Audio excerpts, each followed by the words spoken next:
மிதுன ராசிக்காரங்க வாழ்க்கையில் பிறந்ததுலேருந்தே கஷ்டம் தான். நீங்கள் நினைப்பீங்க மிதுன ராசிக்கு மட்டும்தான் கஷ்டங்கிறது இருக்குதா, ஏன் எல்லா ராசியும் தானே கஷ்டப்படுறாங்க அப்படின்னு நினைப்பீங்க. மற்ற ராசிக்காரங்களை விட மிதுன ராசிக்கு கஷ்டங்கிறது கொஞ்சம் அதிகமாகவே இருக்குது. மிதுன ராசிக்காரங்க மற்றவங்க மேலே பாசத்தையும் அன்பையும் அதிகமாக காட்டுவாங்க. ஆனால் இவங்களுக்கு யாருமே அதை திருப்பி காட்ட மாட்டாங்க. தங்களுடைய கஷ்டத்தையும் கண்ணீரையும் கடுகளவு கூட மற்றவங்களுக்கு தெரியாமல் பார்த்துக்குவாங்க. இதனால பார்க்குறவங்க எல்லாருமே மிதுன ராசியா இவங்களுக்கு என்னப்பா சூப்பராக இருக்கிறாங்க, இவங்களுக்கு என்ன குறைச்சல் அப்படின்னு தான் நினச்சிட்டு இருக்கிறாங்க. ஆனால் சாப்பாட்டு கூட கஷ்டப்படுறது உங்களுக்கு மட்டும்தான் தெரியும். கஷ்ட காலத்தில் திரும்பி பார்க்க கூட ஆள் கிடையாது. ஏதோ தட்டு மாதிரி எந்திரிச்சு நிற்கிறப்போ உங்களை குறை சொல்றதுக்குன்னு நிறைய பேர் தேடி வருவாங்க. புதுமையான சிந்தனைக்கு சொந்தக்கார பூ போல மனசு கோபத்தை மறைச்சிட்டு சிரிப்பு மட்டும் காட்டக்கூடியவங்க. எடுத்த காரியத்தை எப்படியாவது முடிச்சிடணும் அப்படிங்கிறதுக்காக கஷ்டப்பட்டு போராடக்கூடியவங்க. எறும்புக்கு கூட துரோகத்தை நினைக்க மாட்டாங்க. உங்க சொந்தக்காரங்க நம்மளுக்கு ஒரு தேவை இருக்குதுன்னா மட்டும்தான் உங்களை தேடி வருவாங்க. அந்த தேவை முடிஞ்ச உடனே உங்களை தூக்கி போட்டுருவாங்க. மறுபடியும் அவங்க உங்ககிட்ட உதவின்னு கேட்பாங்க. அவங்க பண்ண துரோகத்தை எல்லாமே மறந்துட்டு மீண்டும் அவங்களுக்காக உதவி செஞ்சு ஏமாறக்கூடியவங்க தான் மிதுன ராசிக்காரங்க. வாழ்க்கையில எப்படியாவது முன்னேறணும் அப்படிங்கிறதுக்காக தினம் தினம் கஷ்டப்பட்டு உழைக்கக்கூடியவங்க. வரக்கூடிய நாட்கள் இருந்து உங்களுடைய தலைவிதி முழுவதுமாகவே மாறப்போகுது. ஏப்ரல் 20ஆம் தேதிக்கு பிறகு பார்த்தீங்கன்னா உங்களுக்கு 5 கிரகங்களுடைய சேர்க்கை ஒன்றாக இருக்குது. இது உங்க வாழ்க்கை நிலையவே முழுவதும் மாற்றப்போகுது. அதாவது மீன ராசியில இது நம்ம சதுர்கிரக யோகம்னு சொல்லுவோம். சூரிய பகவான், புதன் பகவான், ராகு கேது பகவான், சுக்கிர பகவான், சனி பகவான் இவங்க 5 பேரும் வரக்கூடிய நாட்கள்ல ஒன்றாக சஞ்சாரம் பண்றாங்க. இது ஒரு மிகப்பெரிய ஒரு அரிய நிகழ்வாகவே பார்க்கப்படுது. ஏதாவது மிதுன ராசியோட ராசி அதிபதி பார்த்தீங்கன்னா புதன் பகவான் அவரும் பார்த்தீங்கன்னா சஞ்சாரம் பண்றாரு. இது உங்க வாழ்க்கையில நல்ல ஒரு திருப்பு முனையாகவே இருக்கும். ஏன்னா கடந்த காலகட்டங்களில் மிதுன ராசிக்காரங்க ஒரு 2ஆம் வருடமாகவே பார்த்துக்கிட்டீங்கன்னா பெரிதாக பொருளாதாரத்தில் முன்னேற்றம் அப்படிங்கிறது இவங்களுக்கு இருந்திருக்காது. ஏன்னா நம்ம வாழ்க்கை இன்னும் அப்படியே தான் இருக்குது. மற்ற ராசிக்காரங்க எல்லாருமே வீடு வாங்கிட்டாங்க, கார் வாங்கிட்டாங்க, கல்யாணம் பண்ணிட்டாங்க, எல்லாம் நல்லா இருக்கிறாங்க. நம்ம வாழ்க்கை இன்னும் அப்படியே இருக்குது அப்படின்னு நிறைய பேர் நினச்சிக்கிட்டு இருப்பீங்க. வரக்கூடிய நாட்கள் இருந்து உங்களுடைய நல்ல நல்ல மாற்றங்கள் அப்படிங்கிறது குரு பயிற்சி மூலமாகவும் ராகுகேத பயிற்சி மூலமாகவும் இந்த வருடத்துக்குள்ள நீங்க எதையெல்லாமே எதிர்பார்க்குறீங்களோ அது எல்லாமே கண்டிப்பாக இந்த வருடகர்கள் மூலம் நீங்க அனைத்தையுமே பெற போறீங்க. மிதுன ராசிக்காரங்க கடந்த காலகட்டங்களில் தங்களுடைய வாழ்க்கையில் நல்லது நடக்க போகுதுன்னு நினச்சிட்டு இருந்திருப்பாங்க. ஆனால் உங்களுக்கு அந்த டைமில் ஒரு மிகப்பெரிய ஏமாற்றம் தான். புதுசாக ஒரு கஷ்டமும் பிரச்சனையும் உங்களை தானாகவே தேடி வந்திருக்கும். மிதுன ராசிக்காரங்க சொந்த பந்தத்தை இழந்தாங்க, சொத்துக்களை இழந்தாங்க, தனக்கு நெருக்கமாக இருக்கக்கூடிய உறவுகளையுமே இழந்திருக்காங்க. கடைசியாக நான் மட்டும்தான் எல்லாத்தையுமே இழந்துட்டு நிற்கிறதா இருக்குது, எனக்கு உயிர் வாழவே பிடிக்கலன்னு சொல்லிட்டு இருக்காங்க. இதுக்கு மேலே என்னால் வாழவே முடியலை சாமி, தயவு செஞ்சு என்னை உன் கூடையே கூட்டிக்கிட்டு போயிரு. நான் இவ்வளோ கஷ்டப்பட்டதுக்கப்புறம் எனக்கு வாழ்க்கையில் வாழுங்கிற எண்ணம் சுத்தமாகவே போயிடுச்சு. உங்கள் மனசில் கவலையும் துன்பம் தான் அதிகமாகவே இருக்குது. நீங்கள் செய்யக்கூடிய ஒவ்வொரு விஷயத்தையுமே தடுப்பதற்கு உங்கள் கூட இருக்கக்கூடிய நண்பர்களும் சொந்தக்காரர்களும் நிறைய பேர் முயற்சி பண்ணிக்கிட்டு இருக்காங்க. இது எல்லாமே தெரிஞ்சுமே கூட நீங்கள் என்னமோ பண்ணுறதை பண்ணிட்டு போங்க அப்படின்னு தன் வேலையில் மட்டும் என்றைக்குமே குறிக்கோளாக இருக்கிறவங்க தான் நீங்கள். மற்றவங்க நம்பி என்றைக்குமே இருக்க மாட்டீங்க. நம்மளால் மற்றவங்களுக்கு கடுகளவு கூட துன்பம் வரக்கூடாதுன்னு நினைக்கிறீங்க தான் மிதுன ராசிக்காரங்க. கொடுத்து சிவந்தக்காரங்களுக்கு சொந்தக்காரங்க உங்ககிட்ட இருக்குதோ இல்லையோ, இருந்தாலும் சரி இல்லைனாலும் சரி கடைசி கடன் வாங்கிட்டு வந்தாவது தானம் தர்மம் செய்யக்கூடியவங்க தான் மிதுன ராசிக்காரங்க. மற்றவங்கள மாதிரி என்னைக்குமே தானம் தர்மம் பண்ணிட்டு சொல்லி காட்டிக்கிட்டு இருக்க மாட்டாங்க. அந்த பழக்கம் என்னைக்குமே மிதுன ராசிக்கு சுத்தமாகவே கிடையாது. மே 14ஆம் தேதி குரு பயிற்சி நடக்க இருக்குது. உங்களோட ராசிக்கு குரு பகவான் 7ஆம் இடத்துலேருந்து 8ஆம் இடத்துக்கு போய் வக்ர நிவர்த்தி ஆக போறாரு. இதனால மிதுன ராசிக்காரங்க வாழ்க்கையில் பொருளாதார முன்னேற்றம் அப்படிங்கிறது படிப்படியாகவே உயரப்போகுது. கடந்த காலகட்டங்களில் ஏதாவது ஒரு கிடைக்கிற வேலைக்கு போயிட்டு இருந்திருப்பீங்க, 10,000 சம்பளத்துக்கோ 5,000 சம்பளத்துக்கு போயிட்டு இருந்திருப்பீங்க. என்னடா நம்ம நிலம் இப்படியே இருக்குது, நம்ம வாழ்க்கையில் முன்னேறவே ஆக மாட்டோமா அப்படின்னு நிறைய பேர் நினச்சிக்கிட்டு இருப்பீங்க மனதளவில். கண்டிப்பாக இது குரு பயிற்சி மூலமாக நல்ல ஒரு பொருளாதார முன்னேற்றம் அப்படிங்கிறது உங்களுக்கு நிச்சயம் வரப்போகுது. ஏன்னா பெரிதாக பொருளாதார முன்னேற்றம் இல்லாதனால கடன் பிரச்சனை அப்படிங்கிறது கொஞ்சம் தலைக்கு மேலே அதிகமாகவே இருக்குது. இப்போ நீங்கள் போய் மிதுன ராசிக்காரனை பார்த்து கேட்டீங்க அப்படின்னா குறைஞ்சபட்சம் ஒரு 5 லட்ச ரூபா கடன் சொல்லுவாங்க. ஐயோ 5 லட்ச ரூபா இருக்குதா, எப்போ நான் கடன் கட்டி முடிக்க போகிறேன் அப்படின்னு நிறைய பேர் புலம்பிக்கிட்டு இருப்பீங்க. பொருளாதார முன்னேற்றம் வரதுனால உங்கள் தகுதிக்கு ஏற்ப வரக்கூடிய நாட்களில் நிச்சயம் வேலை கிடைக்க போகுது.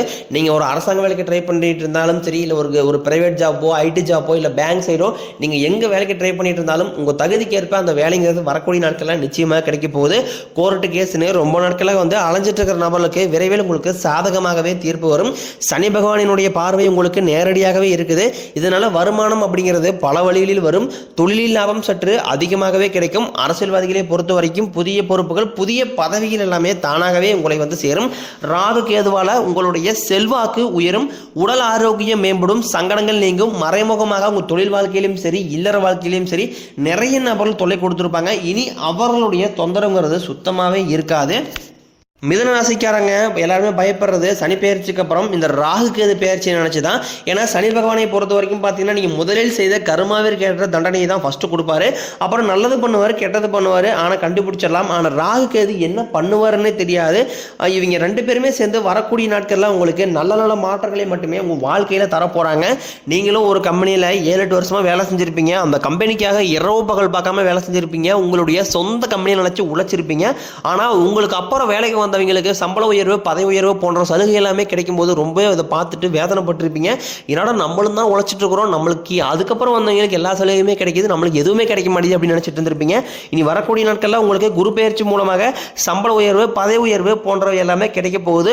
உங்கள் வார்த்தைக்கு மதிப்பு மரியாதை நீங்கள் வேலை செய்யக்கூடிய இடங்களில் கிடைக்கும். தொழிலில் இருந்த தடைகள் விலகுவது மட்டும் இல்லாமல் சிலர் புதிதாக தொழில் தொடங்குவீங்க. உற்பத்தியில் இருந்த தடைகள் நீங்கி தொழிலை விரிவு செய்வீங்க. வரக்கூடிய நாட்களில் விற்பனை அதிகமாகும். ஏற்றுமதி இறக்குமதி தொழிலில் நல்ல லாபம் கிடைக்கும். நீங்கள் செய்யக்கூடியது சின்ன தொழிலோ பெரிய தொழிலோ நல்ல ஒரு வளர்ச்சி அப்படிங்கிறது நிச்சயம் உங்களுக்கு ஏற்படும். திருமணமாகாத மிதுன ராசி ஆண்களோ பெண்களோ, இதில் குறிப்பாக பெண்களுக்கு ஏதாவது ஒரு வகையில் திருமண நிலை அப்படிங்கிறது அமைஞ்சிருது. ஆனால் இதில் ஆண்கள் தான் பார்த்தீங்கன்னா ரொம்பவே பாவம். ஏன்னா ஜாதகம் செட் ஆகிறது இல்லை, சுத்த ஜாதகமாக இருக்குது, செவ்வாய் ஜாதகமாக இருக்குது, அப்புறம் பரிகார செவ்வாயாக இருக்குது. இந்த மாதிரி நிறைய சிக்கல் எல்லாமே சந்திச்சுட்டு இருக்கிறீங்க.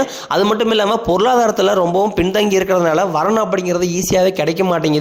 ஏன்னா இப்போ இருக்கக்கூடிய பெண்கள் வீட்டில் பார்த்தீங்கன்னா ரொம்ப டிமாண்ட் பண்ணுறாங்க. மாப்பிள்ளை கொஞ்சம் வசதியாக இருக்கணும், கவர்மெண்ட் ஜாப்பாக இருக்கணும், ஐடி ஜாப்பாக இருக்கணும் அப்படின்ட்டு. இதனாலேயே மிதுன ராசிக்காரங்களுக்கு திருமணம் பாக்கியம் அப்படிங்கிறது ஏதாவது ஒரு வகையில் தடைப்பட்டே போயிட்டு இருக்கு. வரக்கூடிய அந்த குரு பெயர்ச்சி மூலமாகவும் ராகுகேது பெயர்ச்சி மூலமாகவும் கண்டிப்பாக உங்களுக்கு நீங்கள் பொருளாதாரத்தை நல்ல ஒரு முன்னேற்றத்தை அடைய போகிறீங்க. விரைவில் உங்களை தானாகவே தேடி நல்ல ஒரு வரன் அப்படிங்கிறது நிச்சயமாக அமையும். வாழ்க்கை துணையை இழந்த மிதுன ராசி ஆண்களோ பெண்களோ அடுத்து இரண்டாவது திருமணம், அதாவது மறுமணம் பண்ணலாமா வேண்டாமா அப்படிங்கிற ஒரு குழப்பத்திலே இருப்பீங்க. ஏன்னா இப்போ இருக்கக்கூடிய சூழ்நிலையும் காலகட்டத்தையும் பொருளாதாரத்தை வச்சு பார்க்கும்போது ஒரு சிங்கிள் பேரண்டால் இந்த சொசைட்டியை சர்வே பண்ணுறது ரொம்ப ரொம்ப கடினம். கண்டிப்பாக ஒரு துணை அப்படிங்கிறது நிச்சயமாக தேவை. நீங்கள் எதிர்பார்த்த மாதிரியே நல்ல ஒரு மறுவாழ்க்கை அப்படிங்கிறது வரக்கூடிய நாட்களில் உங்களுக்கு நிகழும். குழந்தை பாக்கத்துக்காக இயங்குவர்களுக்கு நீங்களும் போகாத ஹாஸ்பிட்டலில், பார்க்காத ட்ரீட்மெண்ட்டில், கும்பிடாத சாமி இல்லை சாமி எங்களுக்கு பார்த்தீங்கன்னா மேரேஜ் ஆகி 4 வருஷம் ஆகுது, 6 வருஷம் ஆகுது, 8 வருஷம் ஆகுது, எங்களுக்கு பிள்ளை பேர் பாக்கியமே இல்லை அப்படி நிறைய பேர் ஃபீல் பண்ணிட்டு இருப்பீங்க. உங்களுக்கு குரு பயிற்சி மூலமாகவும் ராகுகேது பயிற்சி மூலமாகவும் உங்களுக்கு உடல் சார்ந்த பிரச்சனைகள் அனைத்தும் முழுவதுமாகவே நிவர்த்தியாகி விரைவில் ஒரு வருடங்களுக்குள்ள உங்களுக்கு விரைவில் பிள்ளை பெற பாக்கியம் அப்படிங்கிறது உண்டாகும். பிரிந்திருக்கக்கூடிய கணவன் மனைவி எல்லாமே மீண்டும் ஒரு முறை சேர்ந்து பேசக்கூடிய வாய்ப்பு கிடைக்கும் பட்சத்தில் கண்டிப்பாக இருவரும் ஒன்றாக சேர்ந்து வாழ்வீங்க. காதலில் இப்போ எல்லாமே பார்த்தீங்கன்னா அதிகமாக தோல்வியை சந்திக்கக்கூடிய ராசி அப்படின்னா அது மிதுன ராசிக்காரங்க தான். ஏன்னா மிதுன ராசிக்காரங்களும் கடந்த காலகட்டங்களில் காதலில் அதிகமாக ஜெயிச்சிட்டு இருந்தாங்க. ஆனால் இப்போ இந்த 2-3 வருடமாகவே பார்த்தீங்கன்னா காதலில் நிறைய தோல்வியை சந்திச்சுட்டு இருக்கீங்க. ஏன்னா காதலை வெளிப்படுத்தும் போது அந்த காதல் ஓகே சொல்ல மாட்டாங்க. அதையும் தாண்டி நீங்கள் லவ் பண்ணும்போது வீட்டில் போய் சொல்லும் போது வீட்டுக்குரிய பேரண்ட்ஸ் ஒத்துக்க மாட்டாங்க. இந்த மாதிரி நிறைய சிக்கல் எல்லாமே சந்திச்சுட்டு இருப்பீங்க. விரைவில் உங்களுக்கு நீங்கள் காதலில் கண்டிப்பாக வெற்றி அடைய போகிறீங்க. உங்களுக்கு வீட்டில் போய் சொல்லும் போது வீட்டில் இருக்கக்கூடிய பேரண்ட்ஸே உங்களுக்கு திருமணம் செய்து வைக்கக்கூடிய வாய்ப்புகள் எல்லாமே உங்களுக்கு பிரகாசமாகவே இருக்குது. குடும்பத்தில் உள்ள பிரச்சனைகள் நீங்கி தம்பதிகள் ஒருத்தருக்கு ஒருத்தர் புரிஞ்சுக்குவீங்க. விட்டு கொடுத்து போகக்கூடிய மனப்பான்மை எல்லாமே உங்களுக்கு விரைவில் வரப்போகுது. சிலருக்கு படிப்பதற்காகவும் வேலை விஷயமாகவும் தொழில் விஷயமாகவும் வெளியூர் வெளிநாடு போகக்கூடிய வாய்ப்புகள் எல்லாமே விரைவில் கிடைக்க போகுது. உங்கள் குடும்பத்தில் கடந்த காலகட்டங்களில் கடந்த 2.5 வருடமாகவே எந்த ஒரு சுப நிகழ்ச்சியுமே நடந்திருக்காது. இனி உங்கள் குடும்பத்தில் திருமணம், சீமந்தம், புதிதாக வீடு கட்ட ஆரம்பிப்பீங்க, கிரகப்பிரவேசம் போன்ற சுப நிகழ்ச்சி எல்லாமே நடக்க போகுது. சிலர் புதிதாக தொழில் தொடர்பான முயற்சி பண்ணுவீங்க. அந்த முயற்சி எதிர்பார்த்த உதவிகள் உங்களுக்கு நிச்சயம் கிடைக்கும்.